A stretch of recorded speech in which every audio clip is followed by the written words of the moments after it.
I'm going to show you a match between Scarlett and Elazer during Extreme Masters, Intel Extreme Masters PyeongChang 2018 semifinal. Scarlett is on the left, Elazer is on the right. That's how these two look during the championship.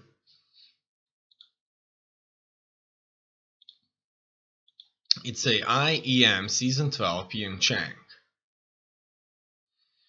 tournament. It's one of the two tournaments organized by ESL and held in Pyeongchang, South Korea. The other tournament is considered to be a bigger one with a payout of 400,000, and it's in February 2018. Here you can take a closer look at it. It's certainly a big deal,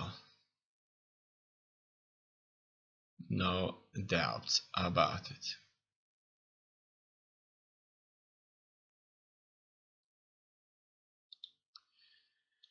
Furthermore, it's legacy of the white patch 4.1.4 BU. This is the patch used in this tournament. Here you can take a look at the caster's prize pool. You can see that Scarlett was the winner of this championship. You can take a look at the participants' results. I'm showing you this match right here, Elazer versus Scarlett.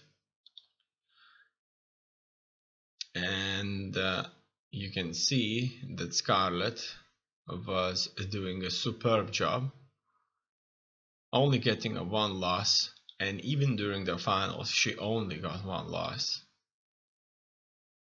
Her opponent Elazer was doing a very similar job here, not taking any losses, nearly only 1 loss against Zest. And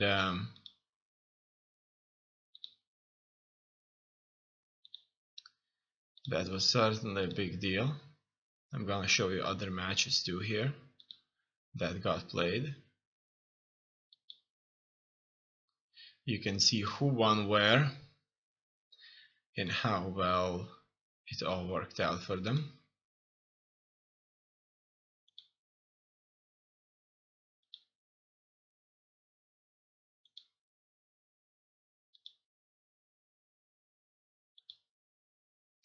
Furthermore, that's the racial distribution. As you can see, Zerg has consistently dominated as the race that had the most. 7 Zergs, 4 Terran, 5 Protoss. Then we got 1-1-2, 1-1, and Zerg has prevailed. Here's the map statistics. Now that we know about the tournament, let's move on to the players. The first player goes by the nickname of Elazer. He is a Zerg player. Zergs are very different from Terran and Protoss. All 3 races are quite different from each other, but Zerg does not have to build that many buildings. Using their drones, they pretty much can morph overlords from their hatchery, and at the same time using a hatchery build units. He made over 170,000 playing StarCraft 2. He plays Zerg. For example, one of his trivias, he and Niblet are the only players to earn WCS points from all 3 WCS championships and all 3 DreamHack tournaments during the 2016 season. He has participated and achieved success in multiple tournaments. As you can see, that's the layout. You can furthermore find interviews about him, look up his replays and check him out. Here are more of his pictures. He's facing a Zerg player, Scarlett. However, she also sometimes plays Protoss. That's why there is a Protoss indication here. And she had many nicknames too. She goes back to 2012. She made over $250,000 playing StarCraft 2. That's a lot of money. You can learn about her trivias by stopping the video and reading about it. You can check out achievements, championships, and look for matches, coaching, VODs from 2014, first person view match, VODs, and a lot of interviews available. Here are more pictures of her. Now that we know about the players, let us move on to the match itself.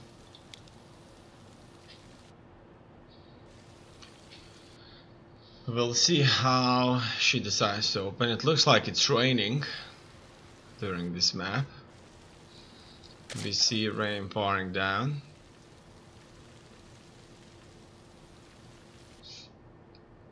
Overlord is being sent out.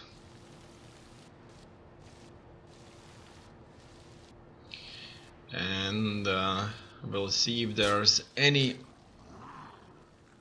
super early aggression going down now.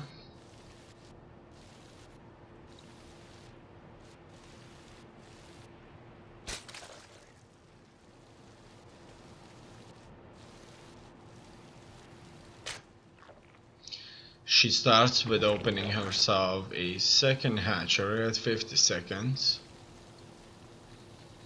No spawning pool, so that pretty much means no super early aggression.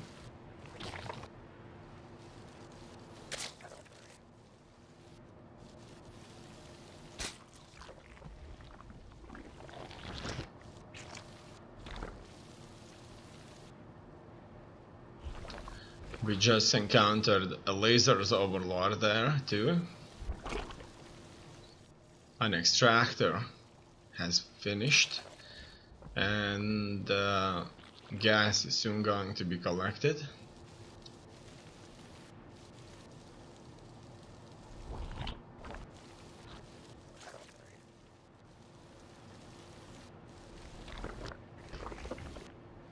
So far, not much action. Spawning pool will allow to build queens. No Zerglings are done, so obviously Scarlett is vulnerable to Zergling attacks. However, she just scouted that third base from Elazer has finished, or at least a quick gold second base, but we'll find out if that's the case soon.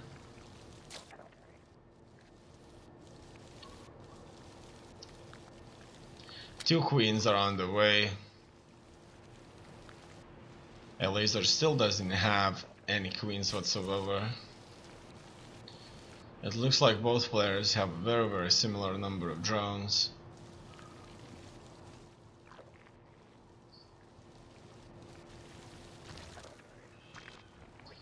Baneling nest has started, so that will indicate a Baneling play, a very effective play against mass Zerglings. Third base is on its way, quite a bit behind Elazer's third base. However, hopefully it's all going to work out. Now we see that queens for Elazer are done. However, certainly a lot of larva has been lost, I guess, but we don't see a big difference in number of units anyway. As you can see, on creep, queens can go much faster. Furthermore, waypoints are being set to go out, and we see Zerglings running out to the north. and they're gonna turn west, where they'll be trying to look for a fourth base and attack into the third base, I guess. We'll see two queens are positioned here to fight anybody that's gonna try and come up to the ramp. She hid those Zerglings in the north to make banelings, and now it's a baneling push. We see an attack on Scarlett's third base. The banelings for Scarlett didn't work out that well. We saw one baneling killing two, that's really good. Furthermore, more fights. Ooh, that was a good hit from Scarlett onto Elazer's banelings. And it looks like the Zerg has defended, the Scarlett has defended against Elazer's attacks. Elazer was sending his overlord there. And we see that Scarlett, look at the map, the Scarlett is moving on to counterattack. However, it may not work out without considerable number of banelings, who may as well overpower the enemy.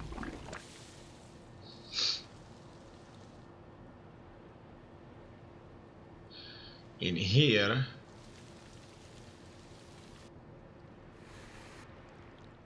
we see that from southwest there's an attack on Elazer's base, but this attack was called off for some reason, probably too much activity coming in there.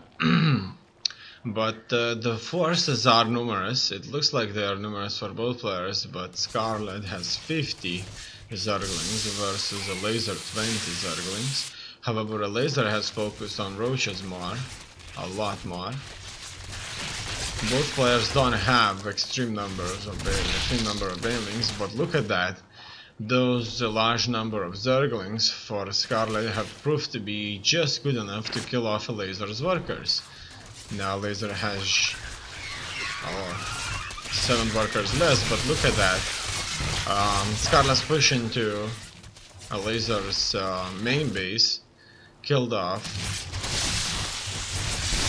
the queen there and more. Now we see Elazer's final push, but his forces are certainly not together. As you can see, they are tailing up, and because they're tailing up, they're not all engaged. Elazer did not wait it, and Scarlett is further increasing its troop numbers, and it looks like Elazer admits this defeat right here. Now, what can we say? It was a really awesome battle, and drone numbers have been reduced. However, it turned out to be too much. There were too many Zerglings in the base already, and Elazer's forces were trailing behind too much, and in the end Elazer did not achieve his victory. The upgrades were not there, and it's 1-0 for Scarlett.